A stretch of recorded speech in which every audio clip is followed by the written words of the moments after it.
491장, 찬송가 491장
전능하사 천지를 만드신 하나님 아버지를 내가 믿사오며 그 외아들 우리 주 예수 그리스도를 믿사오니 이는 성령으로 잉태하사 동정녀 마리아에게 나시고 본디오 빌라도에게 고난을 받으사 십자가에 못 박혀 죽으시고 장사한 지 사흘 만에 죽은 자 가운데서 다시 살아나시며 하늘에 오르사 전능하신 하나님 우편에 앉아 계시다가 저리로서 산자와 죽은 자를 심판하러 오시리라.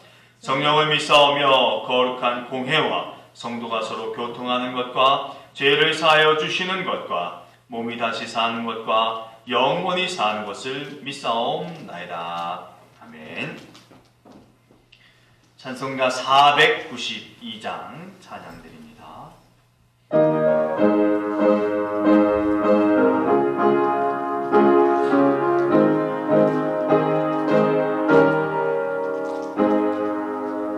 잠시 세상에 내가 살면서 항상 찬송 부르다가 날이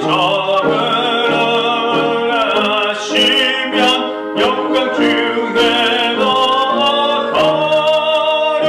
열린 천국문 내가 들어가 세상 짐을 내려놓고 빛난 멸류관 하나 쓰고서 주와 함께 길이 살리. 눈물 골짜기 걸으면서 나의 갈 길 나간 후에 주의 품안에 내가 안기어 영원토록 살리로다.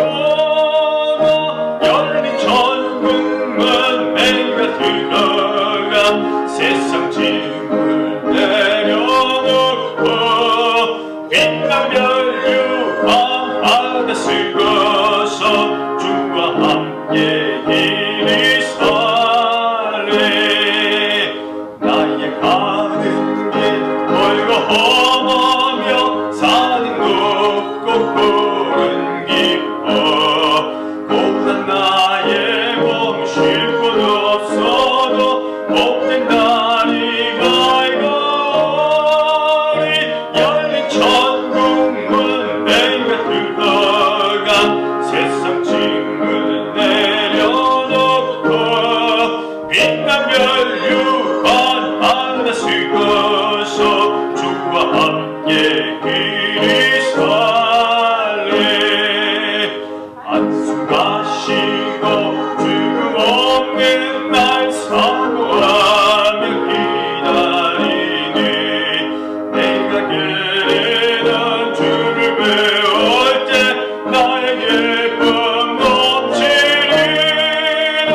열린 천국문 내가 들어가 세상 짐을 내려놓고 빛난 멸류관 하나 쓰고서 주와 함께 길이 살리.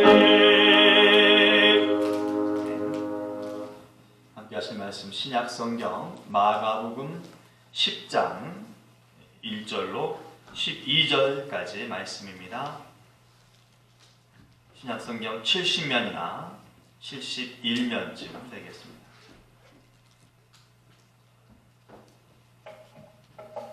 마가복음 10장 1절로 12절까지의 말씀입니다.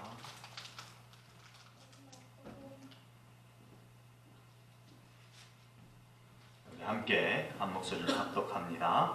예수께서 거기서 떠나 유대 지경과 요단강 건너편으로 가시니 무리가 다시 모여 들거늘 예수께서 다시 전례대로 가르치시더니 바리새인들이 예수께 나와 그를 시험하여 묻되 사람이 아내를 버리는 것이 옳으니까? 대답하여 이르시되 모세가 어떻게 너희에게 명하였느냐? 이르되 모세는 이혼 증서를 써주어 버리기를 허락하였나이다.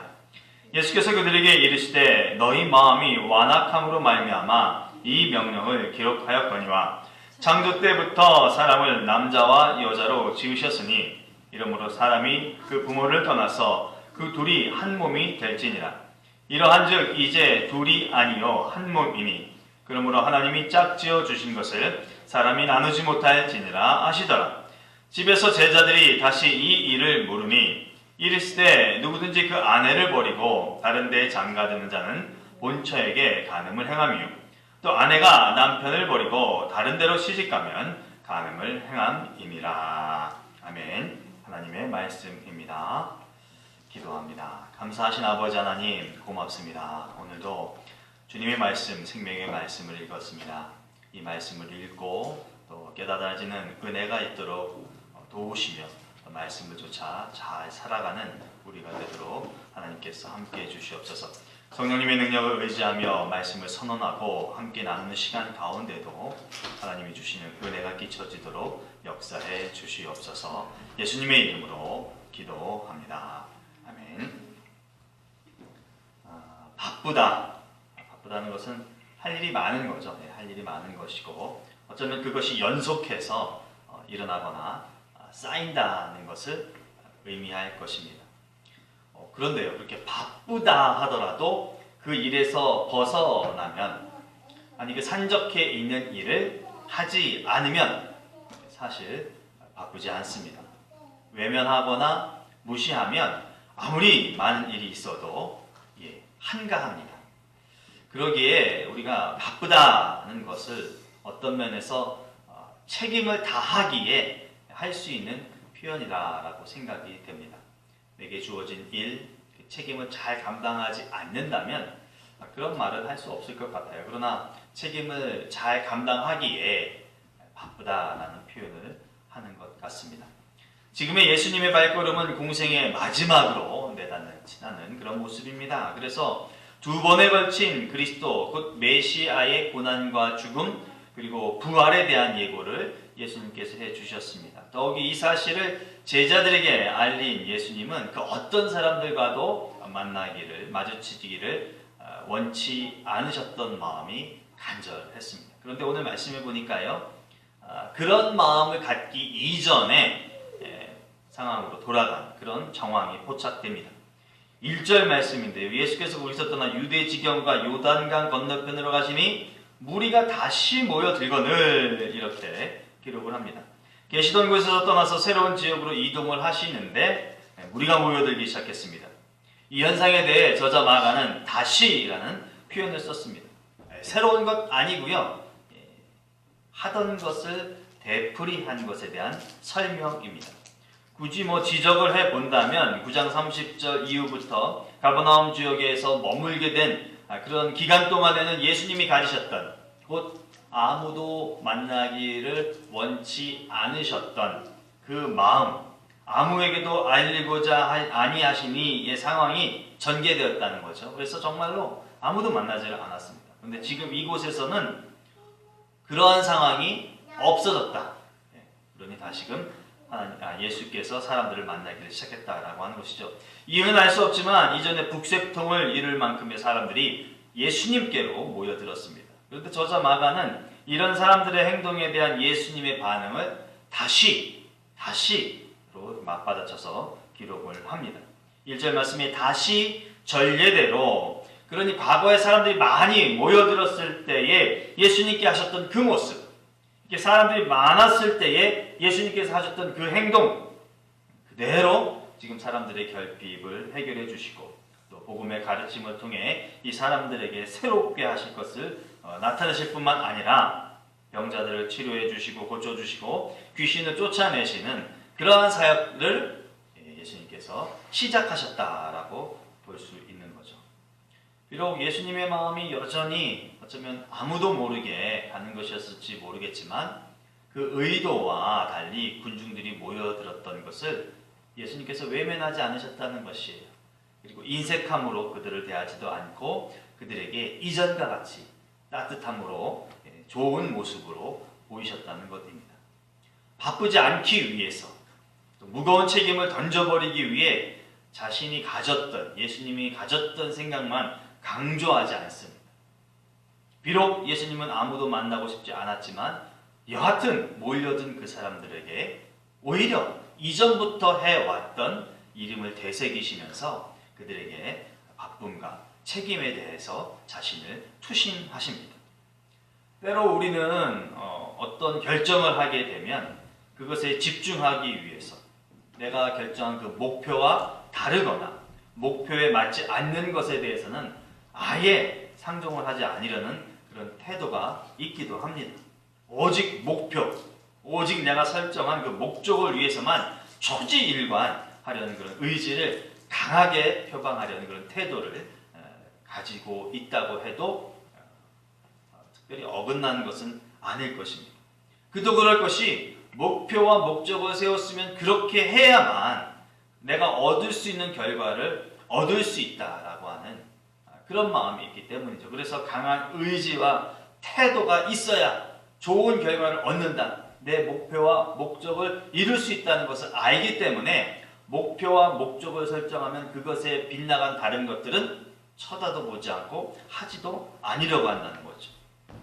하지만 오늘 잠시 예수님의 모습을 통해서 우리가 포용하는 마음과 태도를 지니는 것도 필요하다는 것을 받아들였으면 좋겠습니다. 왜냐하면 이런 일들이 있다는 것은 누군가에게 혹은 어떤 상황에 우리들이 필요하다는 것을 일깨워주기 때문에 그렇습니다. 재차 말씀드리지만 예수님은 아무도 만나지 않기를 원하셨어요. 아무에게도 드러나지를 원치 않으셨어요. 잠시 잠깐은 들어왔지만 오늘의 본문에서는 그럴 수가 없는 상황이었다는 거죠. 그렇다고 해서 내가 목표가 아무도 안 만나는 것이기 때문에 모조리 다 무시하고 외면하고 몰래 숨어 다닌다거나 저들이 쫓아오면 도망간다거나 이러지 않으셨다는 것이에요. 비록 당신이 정한 설정은 아무도 만나지 않는 것이지만 어찌되었든 간에 만나지게 된 사람들에 대해서만큼은 예수님께서 예전에 했던 방식 그대로 저들에게 모든 것들을 쏟아부은 그런 모습이다라고 하는 것이죠. 그러니 목표가 결과를 얻어내는 것이 사뭇 우리 인생 가운데 중요한 것은 맞습니다만 그것을 얻기 위해 가는 과정 가운데에서 예기치 못하게 예전과 동일한 현상이 나타난다거나 아니면 전혀 새로운 상황이 펼쳐진다 해도 그 또한 필요를 채우기 위해 나타난 것이다. 하나님께서 나를 이 시기에 이 상황에서 쓰시기 위한 것이구나 라고 믿으시면 좋겠습니다. 그래서 그 일을 통해서 우리에게도 하나님의 은혜를 경험케 하시기 때문이라고 믿습니다. 어쩌면 이러한 모습이 예수님께서 말씀하신 섬김이고 나눔이며 배려이자 사랑의 실천이라고 생각이 됩니다. 반면에 예수님이 지향하고 그리스도인들의 선한 그 선량한 삶에 독같은 역할을 하는 존재들이 있음을 볼 수가 있습니다. 2절 말씀에 바리새인들이 나타납니다. 바리새인들이 예수께 나와 어떻게 한다고요? 그를 시험하여 묻되 예수님을 또 한번 흔들어 보자고 하는 것이죠. 비록 예수님의 마음이 여전히 아무도 알리고 싶지 않았지만 이 알려진 연후에 또다시 이렇게 바리새인들까지도 알게 되는 그러한 일이 나타나게 됩니다. 아마도 예수님께서 이전에 하신 이 일들을 다시 하시니까 다시금 시행하시니까 어쩌면 과거에 경험했던 것과 똑같은 그 불편한 일들이 다시금 나타나는 것도 당연한 것인지 모르겠습니다. 여기서 처음 나타나는 게 아니죠. 바리새인들이 예수님이 사역을 하셨던 과거의 모습에서도 예수님을 흔들기 위해서 예수님을 흠잡고 책잡기 위해서 바리새인들이 있었던 것을 기억할 수 있어요. 아무도 만나지 않고 제자들과만 함께 할 때는 예수님은 그저 제자들과의 문제만 풀고 제자들과의 삶에 대해서 나누기만 하면 되셨었는데 다시 전처럼 모든 사람들을 대상으로 활동을 하시니까 활동하셨을 때 나타났던 그 반대급부의 일들도 같이 일어나고 있다는 그런 모습입니다. 이 또한 우리 그리스도인들이 깊이 마음에 품고 기억해야 할 부분이 아닐까 싶습니다. 선한 일, 즐거운 일, 의미 있는 일, 하나님의 사역을 감당할 때에 불편한 일, 싫은 일, 불쾌함을 자아내는 일도 동일하게 나타날 수도 있다는 전제를 가지고 우리가 신앙생활에 임하고 우리 믿음을 지켜나가야 하겠습니다. 극단적으로 해석을 해보면 예수님을 책잡고 무너뜨리게 하려는 바리새인들처럼 왜냐하면 그리스도인들을 해하고 절망케 하고 또 관계나 공동체를 와해하려는 그런 악의 세력들이 이 시대 가운데도 존재하고 있기 때문입니다. 왜냐하면 그런 일을 하는 것이 그들이 존재하는 이유이기 때문에 그러해요.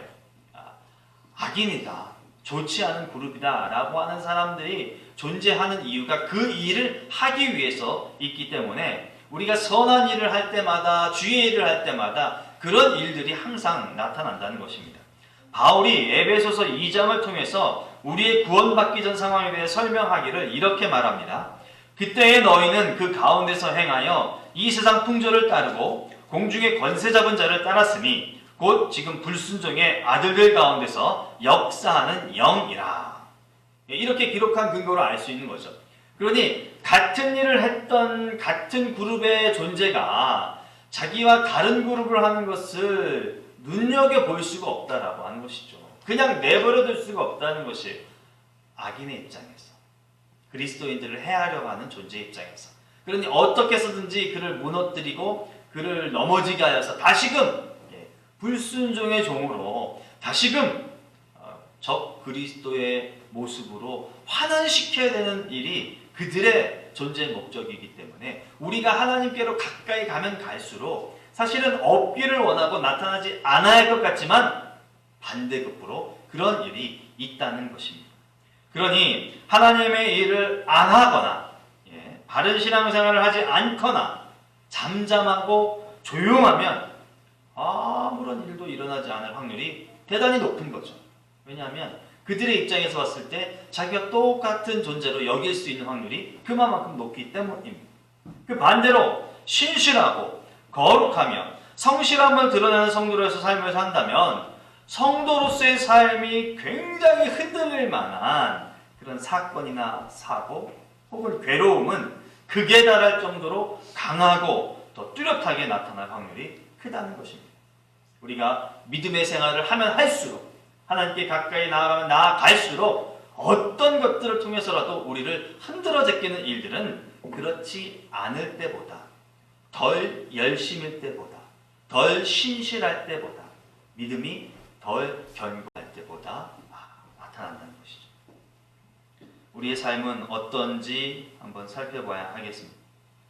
바라본데 여러분 물러서지 마시고 또 화들짝 놀라시면서 당황하지 마시고 하나님의 선한 일을 감당하고 계시는 여러분 스스로를 좀 격려하시고 그렇게 좀 위험한 요소가 감지되고 느껴질 때마다 주께 간구하여서 성령의 충만함 동안 그 일을 놓는 것이 아니라 믿음을 무너뜨리는 것이 아니라 꾸준하게 이어갈 수 있도록 기도하는 우리가 될 수 있기를 주님의 이름으로 축복합니다.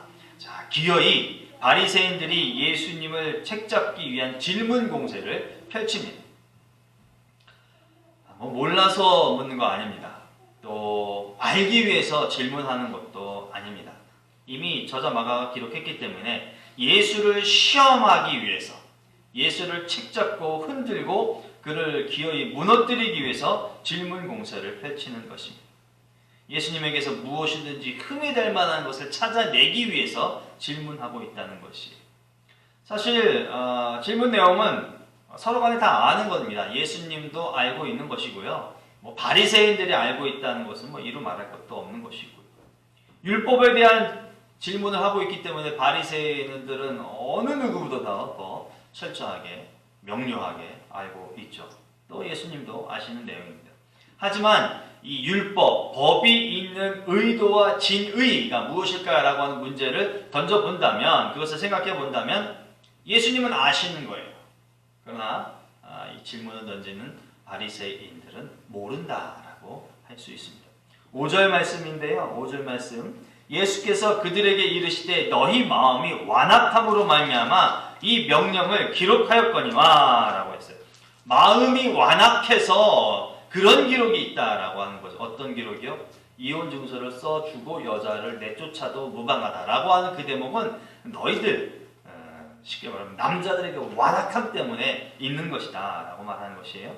이 부분을 통해서 본다면 계명으로 불리는 율법이든지 말씀으로 받아들이는 것이든지 분명히 원래의 어떤 본뜻이 있다는 것을 알게 합니다. 그래서 계명이 존재하는 것은 구별된다거나 아니면 거룩함을 유지시키기 위한 그런 취지에서 있는 것이지, 율법이 있기 때문에, 법령이 있기 때문에 그 규제를 통해서 인류를 핸들링한다거나 누구를 속박한다거나 구속시키려고 하는 그런 의도가, 통제하려고 하는 의도가 담겨 있는 것이 아니라는 것입니다. 적어도 하나님의 법, 하나님의 말씀, 하나님께서 허락하신 계명은 그렇습니다.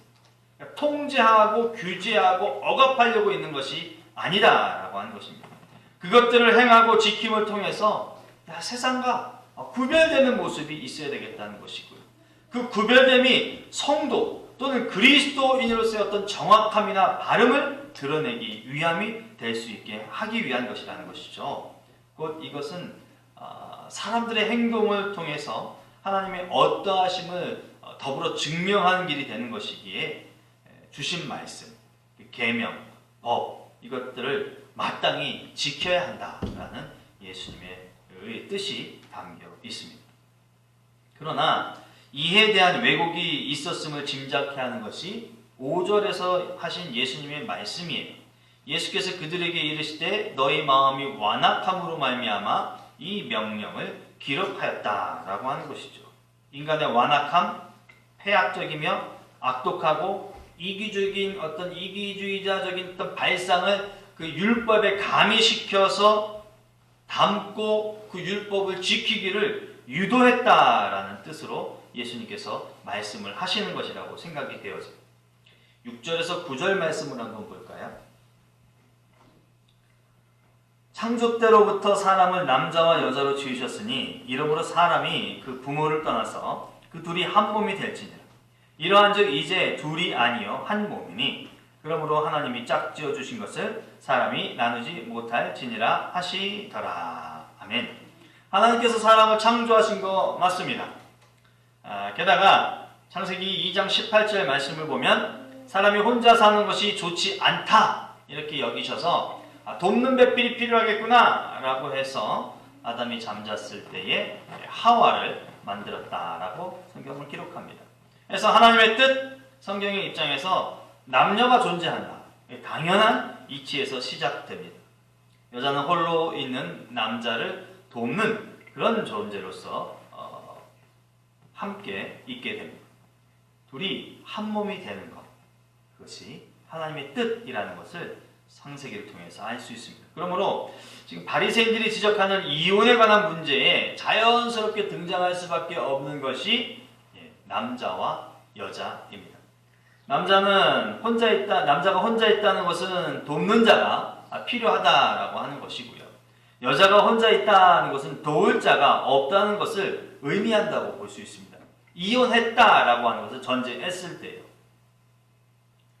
해서 이혼했다라고 하는 것을 전제했을 때에 그렇게 이해를 하게 되면 하나님께서 애초에 만드신 존재의 의미가 퇴락됐다고 해야 될까요? 퇴색됐다고 해야 될까요? 참뜻을 갖고 있는 그런 존재가 아니게 된 것이죠.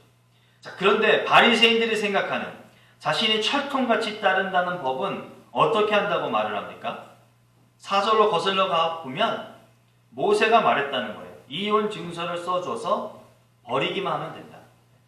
종이 하나 써주고 사인하고 여자를 집으로 돌려보내기만 하면 이혼이 합법적이다 라고 얘기했다는 것이. 그래서 저들의 입장은 남자가 여자를 보낸다, 그래도 된다 라고 말을 합니다.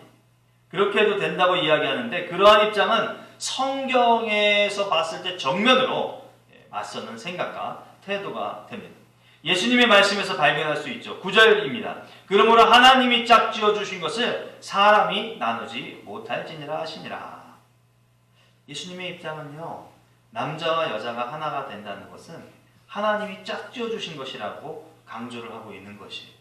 그러니 하나님께서 맺어준 그 연에 대해서 아무리 남자가 이렇다 저렇다 한 이유로 그 여인을 보낼 수는 없다라고 하는 것입니다. 근데 예수님께서 여기에서 이 바리새인들에 대항하기 위해서 일부러 하신 말씀이 아니라라고 하는 것이죠. 왜냐하면 성경의 사건을 그대로 말씀하신 것이기 때문에 그렇습니다. 아담을 만드시고 하와를 만드시고 둘이 부부가 되게 하셨기 때문에 하나님이 맺어준 것이 맞는 것이죠. 저 사람들에게 대응하기 위해서 예수님께서 즉흥적으로 만드신 것이 아닙니다. 이쯤에서 우리가 좀 살펴볼 것은 이 본문에서 나오는 이 비교가 되는, 대조가 되는 어떤 형식입니다. 홀로 계시기를 원하셨던 예수님은 뜻하지 않게 많은 사람들과 함께 하셨습니다.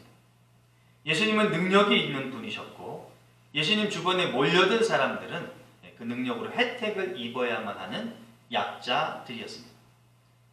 이에 반하여 바리새인들이 거론한 이혼에 등장하는 여자와 혹은 남자, 당시의 어떤 시대적 배경에서 본다면 남자는 대단한 강자입니다. 남자는 경제력도 있고요. 남자는 가정을 이루기도 하고 남자는 여자를 다스리기도 하는 자입니다. 여자는요, 하나님의 뜻에 비춰보면 돕는 자로서 남자와 함께 한다 하지만 당시의 어떤 시대적 배경에서 본다면 도울 수 있는 자가 아니라 오히려 도움을 받아야만 하는 약자라고 하는 것이 분명합니다. 그런데 이 예수님과 함께 있는 사람들과 곧 예수님이 강자고 사람들이 약자라고 봤을 때의 한 그룹과 바리새인들이 말하는 남자와 여자, 곧 남편과 아내의 강자와 약자의 한 그룹을 비교해 본다면 예수님은 도와주고 베풀고 그렇습니다. 그런데 바리새인들 가운데 있는 남자, 곧 강자들은요, 물론 그릇된 남자로 한정지어서 봐야 되겠죠. 왜냐하면 이혼을 한 남자를 봐야 하기 때문입니다. 아무튼 그 남자는 여자를 버리기에 급급합니다. 같은 약자임에도 불구하고 도와주거나 사랑하는 모습이 없고 돌려보내고 자기 곁에서 떨쳐버리려고 하는 모습만 있다는 것이죠. 사실적 이혼도 그렇지만 이 대목에서 의미적 이혼은 이런 의미적 이혼은 없어야 한다는 것이 예수님의 입장이라는 것이 예수님의 행동으로 보여진 것이라 할 수 있을 듯합니다. 남자와 여자가 부부였다가 갈라진 이 사실적인 의미에서 예수님께서 말씀하시기보다도요, 예수님께서 예수님 주변에 온 그룹들을 베풀어 주신 모습을 통해서 당신은 남편 된 자이고 이 사람들은 아내 된 자로서의 모습이 비춰지게끔 하시어서 예수님이 보여주신 것, 그들의 결핍들, 그들의 상처들, 그들이 사랑받아야 되는 것들을 베풀어 주신 것을 통해서 이혼이 그렇게 갈라지는 모습이 있어서는 안 된다라고 하는 것을 보여주셨다는 의미입니다. 예수님은 여전히 사회적 약자들을 사랑으로 대하며 저들을 돌봐주시고 있기 때문입니다. 그래서 이혼이 합법적으로 그렇게 종이 한 장에 될 수 있는 게 아니야. 종이 한 장으로 이혼을 하려고 그렇게 하지 마. 이 모습을 알려주시고 계시다는 것이죠. 왜냐하면 이것이 성경이 원하는 참 모습이기 때문입니다. 본문에서 이혼은 자신을 위한 것에 따른 결과로 나타납니다. 왜냐하면 남자는 여자를 버리고 싶은 마음이 크기 때문에 그렇습니다. 자세한 과정이나 내용을 중시하기보다 결과를 강조한 형태로 말하는 바리새인들의 모습에서 비춰주기 때문이죠. 모세는 종이 이혼 증서를 써서 여자를 보내기만 하면 된다고 했습니다. 무엇 때문에 보내야 하는가? 왜 보내야 하는가? 이유 없습니다. 종이 써서 함께 보내면 된다 하기 때문에 결과를 좀 중시하는 입장인 거죠. 바리새인들이 질문하기 전 나타난 예수님의 모습은 예수님이 꿈꾸고 이루기를 원하는 그런 이상향이라고 느껴집니다.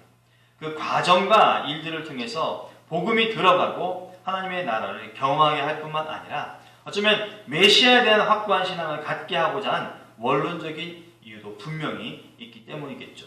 그러나 삶의 동행을 통해서 서로가 함께 사는 세상이 되어야 한다는 것을 암묵적으로 보여주시기 때문입니다. 그래서 이상향, 곧 천국의 모형이다라고 보여지는 것이죠. 이혼을 자꾸 이야기하지만 예수님은 이혼보다는 함께하는 것을 추구할 것을 기대하시고 말씀하신다라고 여겨집니다. 결국 예수님은 혼인제도를 통해서 남자와 여자의 어떤 단순한 결혼 생활을 설명하시려는 것보다는요, 인간의 삶에 대한 나눔을 실천케 하시려는 의도가 담겨 있는 것은 아닐까 생각을 가져봐요. 그래서 단순하게 이혼이 옳습니까? 그럽니까? 이런 것에 대한 질문에 답을 하시기보다는 공존하는 시대에 공존하는 존재들은 함께하는 삶을 살아야 한다라고 하는 것을 가르쳐 주셨다고 볼 수 있는 것이겠죠. 우리가 그리스도인이기에 나만을 바라보고 내 기대와 야망을 위해서만 살아서는 안 된다라고 하는 것을 지금 예수님께서는 몸소 보이셨을 뿐만 아니라 바리새인들의 이 이혼이라고 하는 질문을 통해서도 다시금 깨닫게 해주신 것이라 판단됩니다. 세상은 약육강식의 세상입니다. 그래서 내가 원한다면 얻고 이루고 세워야 합니다. 정당한 방법 충분히 사용합니다. 비정상적인 수단이라도 할 수만 있다면 해라 라고 하는 것이 세상의 원리입니다. 할 수만 있으면 하면 됩니다. 그 과정에서 약자들을 당연히 짓밟을 수도 있는 것이죠. 내 앞에 가로고치는 존재들이기 때문에 그렇습니다. 그래서 정당성을 피력합니다. 내게 그 약자들이 피해를 준다면 제거해야 된다라고 하는 것도 약육강식의 원리입니다. 이것이 세상의 사상입니다.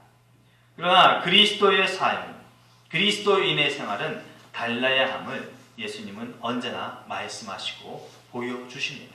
오늘 10장 전반부에서도 그 모습을 보여주시고 계시다고 믿습니다. 그러니 우리가 이러한 삶을 좀 지향하는 그런 그리스도인이 될 수 있기를 소망합니다. 10절 이후에 다시금 예수님과 제자들이 모였습니다. 그래서 제자들이 이 일에 대해 질문을 하죠. 이게 참 좀 이상한 거예요, 사실은. 그리스도의 죽음과 고난과 부활에 대해서는 이런 반고하지 않던 사람들인데 또다시 자신들이 알고자 하는 부분에 대해서는 재차 질문을 합니다. 이 질문 10절과 11절과 12절 가운데서 나오는 이 단락 가운데 가장 중요하다고 여길 수 있는 단어는 간음입니다. 예수님이 답변에서 비춰본다면 통상적으로 우리가 생각하는 그것이 아니라 이 간음은 갈라지는 것을 뜻한다고 볼 수 있습니다. 남자가 여자에게서 갈라지는 것, 여자가 남자에게서 갈라졌다는 것을 말씀하시기 때문입니다. 율법이 법문이라 할지라도 그것은 하나님이 주신 것이기에 하나님의 말씀이 맞습니다. 당연히 성경도 하나님의 말씀입니다. 그러니 예수님께서 제자들에게 이 끝단락에 말씀하신 것, 간음이란 단어를 갈라지는 것이라고 하는 것에 좀 더 주안점을 두고 우리가 생각을 해본다면 말씀에 갈라서지 말아야 한다는 것입니다. 말씀으로부터 벗어난 자가 되지 않아야 한다는 것입니다. 말씀으로부터 빗겨나간 자가 되어서는 안 된다는 것입니다. 말씀과 내가 갈라서는 행동, 갈라서는 믿음이 있어서는 안 된다는 것입니다. 하나님의 말씀을 올곧게 붙들고 살아야 한다는 것을 예수님께서 지적하십니다. 해서 우리는 그 부분을 깊이 깨달아야 하겠습니다. 말씀과 함께 사는 것, 그것이 곧 부부의 연을 나누는 생활이구나 라고 하는 것을 알 수 있어야 되겠습니다. 그래서 우리가 할 수 있는 일이 있는 것이죠. 말씀을 붙들기 위해서, 약속된 말씀에서 벗어나지 않기 위해서 우리는 신뢰가 있어야 된다는 것이죠. 우리 또한 약속을 지켜야 한다라고 하는 당연함도 알게 됩니다. 만약 그렇지 못하면 우리가 간음한 자, 곧 이혼한 자가 되기 때문에 그렇습니다. 고린도 후서를 통하여서 사도 바울은 이런 이야기를 합니다. 하나님이 아무리 많은 약속을 하시더라도 그것이 그리스도 안에서 예라는 응답으로 이루어지기 때문에 우리가 그리스도를 통해 아멘 하고 하나님께 영광을 돌리게 되는 것입니다. 아멘. 우리의 삶은 하나님의 말씀에 꼭 매여서 붙들림 받은 그런 삶. 그래서 때로 하나님을 신부 삼고 하나님을 신랑 삼아서 우리가 함께 하는 그런 즐거운 신앙의 여정이 될 수 있기를 소망하고요. 더불어 예수님께서 보여주신 것처럼 그 부부의 연으로서의 삶을 사는 것은 강자가 약자로 또 필요한 자에게 도움을 주는 그런 삶이 되어야 한다는 것을 깊이 헤아려서 우리가 그런 삶을 실천하는 그리스도인 될 수 있기를 주님의 이름으로 축복합니다. 기도합니다. 하나님 감사합니다. 하나님의 말씀을 통하여서 우리에게 새로움을 알게 하시고 또 이미 알았던 것도 깨닫게 해주시니 고맙습니다.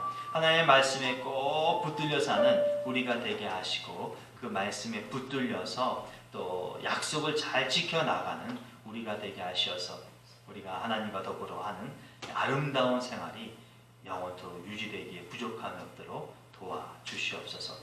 큰 은혜와 복의 비결의 근간이 말씀을 붙들고 말씀에 매여 함께 사는 것임을 알게 하시옵소서. 예수님의 이름으로 기도합니다. 아멘.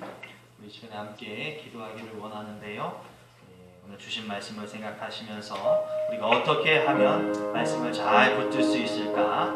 또 어떻게 하는 것이 하나님의 말씀에 우리가 할 수 있는 약속을 잘 실천하는 것인가를 함께 기도하기를 원하고요. 우리 교회 에버턴 한인장로교회 하나님의 거룩한 구원의 방주가 되게 해달라고 기도해 주시고 함께 속한 바 된 우리 공동체원들을 위해서 기도해 주시고 또 여러분 각자가 갖고 나오신 기도의 제목과 함께 기도를 해요. 기도합니다. 사랑과 내가 풍성하신 아버지 하나님 감사합니다. 하나님 우리가 참으로 하나님의 향한 믿음을 갖고 이 땅에 살아가는데 이 믿음을 하나님 우리가 누구를 향하여 실천하고 있는지를 한번 되짚어볼 수 있는 그런 말씀을 허락해 주셔서 감사합니다. 내 야망과 내 꿈과 믿음 위에 더 있는 아버지 내 비전을 위하여서 살아간다고 하면서 세상에서 또 교회에서 가정에서 또 이웃에게서 내게 필요한 선짓을 펼쳐올 때에 그것을 외면하거나 무시하거나 인색함으로 피하지는 않았는지 오늘 예수 그리스도의 모습이 우리에게 본이 되게 하여 주셔서 내가 정한 뜻이 있고 내가 정한 목표가 있다 할지라도 올곧게 그것만을 향하여 나가는 것이 최상이 아님을 알게 하시고 정진해 나가면서도 여전히 하나님께서 베풀어 주신 현상과 상황의 삶을 외면하지 않는 우리가 되어질 수 있도록 인도해 주시옵소서. 이 일이 참으로 어렵고 참 곤란합니다. 하나를 하기도 힘에 겹기 때문입니다. 하나님 그럼에도 불구하고 해야 한다는 것이면 하나님께서 할 수 있는 능력을 부여해 주시어서 언제나 우리가 하나님의 사람으로서 이 땅을 잘 살아낼 수 있도록 도와주시고 우리가 해야 할 정당한 것도 잘 이루어낼 수 있는 그런 자 되게 하시옵소서. 더불어 우리의 모습을 통하여서 따뜻한 사랑이 증거되며 예수 그리스도의 구원의 복음이 선포되어지며 이 땅에 그리스도인의 삶이 어떻게 바르고 정직한 삶, 성실한 삶, 아버지 하나님 신실한 삶인지를 드러내는 우리가 되도록 도와주시옵소서. 우리가 예쁘던 한인장로교회 교인이 되게 하여 주셔서 감사합니다. 하나님의 뜻하신 바가 계시어서 이 땅에 많은 교회가 있음에도 불구하고 우리를 이곳에 보내주시고 그리스도의 십자가 아래 하나가 되게 하시고 말씀으로 하나가 되어 하나님께서 교회에게 베풀어주신 뜻을 이루기를 원하신 줄로 믿습니다. 하나님 이 일마저도 우리가 잘 감당해낼 수 있도록 도와주시옵소서. 남자와 여자로 존재하는 아버지 우리가 공동체가 되게 하시옵소서. 강한 자와 약한 자가 함께 힘을 모으는 그런 공동체가 되게 하시옵소서. 베푸는 자와 베품을 받는 자가 있는 것 또한 합당한 것임을 알게 하여 주셔서 서로가 베풀기도 하고 서로가 받아들이기도 하여서 함께하는 공동체의 이론으로서 살아가는 것이 신앙생활하는 것이 기쁨이 될 수 있도록 주님 주장하여 주시옵소서. 그 모습을 통해서 우리 교회가 더욱더 밝고 건강하고 좋은 모습을 이루게 하시고 내적으로 외적으로 성숙할 뿐만 아니라 성장하는 교회 모습을 반드시 이루게 하여 주셔서 하나님께 영광 되게 하시고 우리에게도 기쁨과 은혜가 감격이 충만한 그런 자들로 도와주시옵소서. 특별히 건강한 삶을 살기 원하오니 하나님께서 우리 모든 성도들에게 육체 건강을 함께하여 주시옵시고 저희가 갖고 있는 질고와 질병 가운데 예수 그리스도의 보혈로 피로 깨끗게 씻김 받게 하여 주셔서 육체가 온전히 회복되도록 도와주시옵소서. 하나님 생업에도 복을 나뉘어 주셔서 그 생업이 번성케 하여 주시옵시고 번성함을 통해서 하나님께 영광 올려드리고 하나님을 잘 섬길 뿐만 아니라 가정과 자녀 양육에 또 스스로 해야 할 것들에 아름답게 쓰임받을 수 있는 생업의 앞에 터전이 될 수 있도록 도와주시옵소서. 가정 모두가 예수 그리스도로 하나가 되게 하시고 믿음의 깊은 뿌리가 세워지게 하시고 말씀의 터 위에 온전하고 건강한 열매 주렁주렁 맺혀지는 믿음의 가정 삼아 주시옵소서. 특별히 아버지 하나님 주시는 하나님의 딸 하나님 암 투병 중에 있습니다. 하나님 건강케 하실 줄 믿습니다. 소생케 하실 줄 믿습니다. 그럼에도 불구하고 인간인지라 고통스러운 것이 있고 힘에 붙이는 것이 있습니다.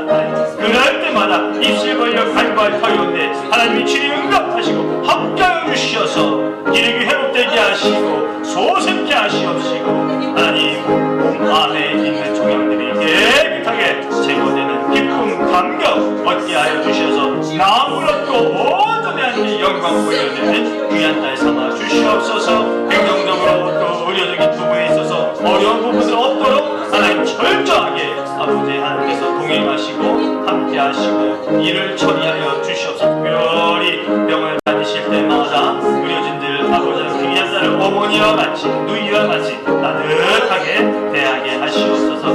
또 사랑하는 우리 제시카 출산 후의 몸도 온전히 회복되게 하시옵시고 강건한 육체를 갖고 좋은 마음으로 아버지 육아에 전념하게 하시고 주어진 일상으로 복귀하게 하시옵소서. 하나님 사랑하는 정효정 성도 가정 가운데 하나님께서 함께해 주셔서 박영환 성도와 함께 아름다운 생명을 이 아버지 하나님 간직하게 하시니 감사합니다. 하나님 그 주신 생명 그 몸 안에서 무럭무럭 자라게 하시고 하나님 좋은 모습으로 성장케 하여 주시옵소서. 그러나 아버지 하나님 기대치도 않았던 뜻하지도 않았던 우리 정효정 성도의 육체의 연약함과 아픔이 있음을 주 앞에 고합니다. 아버지 하나님 입덧이 너무 심하여 아버지 무엇을 먹을 수가 없습니다. 아버지 구토가 심하여 잠을 잘 수가 없습니다. 주님 하나님께서 위로하시고 격려하시고 그 육체를 보듬어 주시고 특별히 영혼의 건강을 도하여 주셔서 이전에 아버지 임신 전에 몸 상태로 돌아가게 하여 주셔서 잘 먹을 수 있게 하시고 잠도 잘 잘 수 있게 하여 주셔서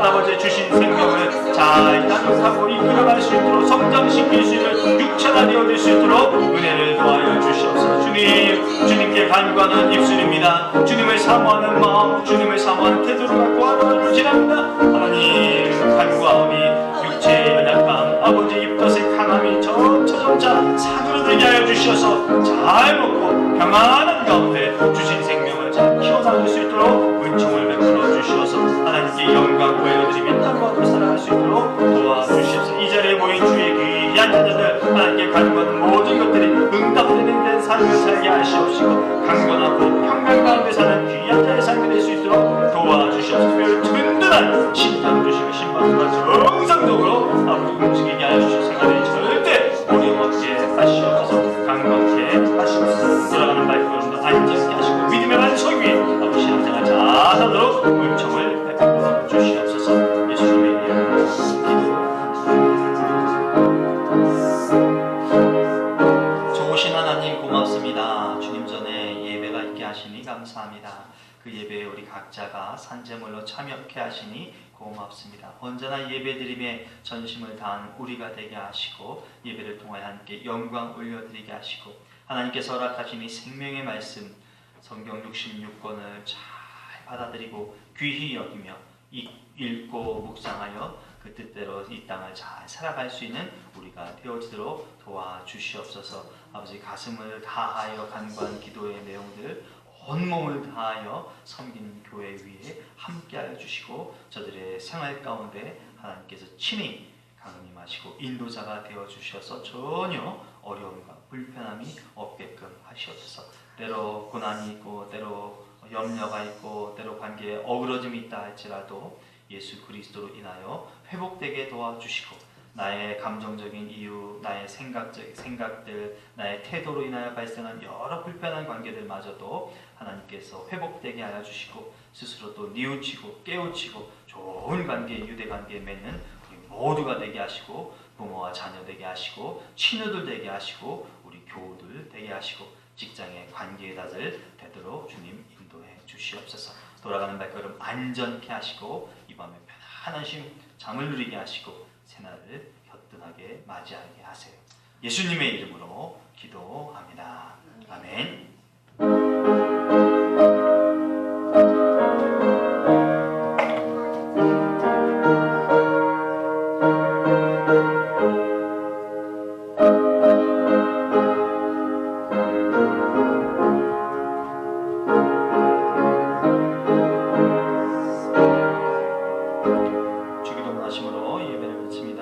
계신 우리 아버지여, 이름이 거룩히 여김을 받으시오며 나라가 임하시오며 뜻이 하늘에서 이루어진 것 같이 땅에서도 이루어지이다. 오늘 우리에게 일용할 양식을 주시옵고 우리가 우리에게 죄 지은 자를 사하여 준 것 같이 우리 죄를 사하여 주시옵고 우리를 시험에 들게 하지 마시옵고 다만 악에서 구하시옵소서. 나라와 권세와 영광이 아버지께 영원히 있사옵나이다.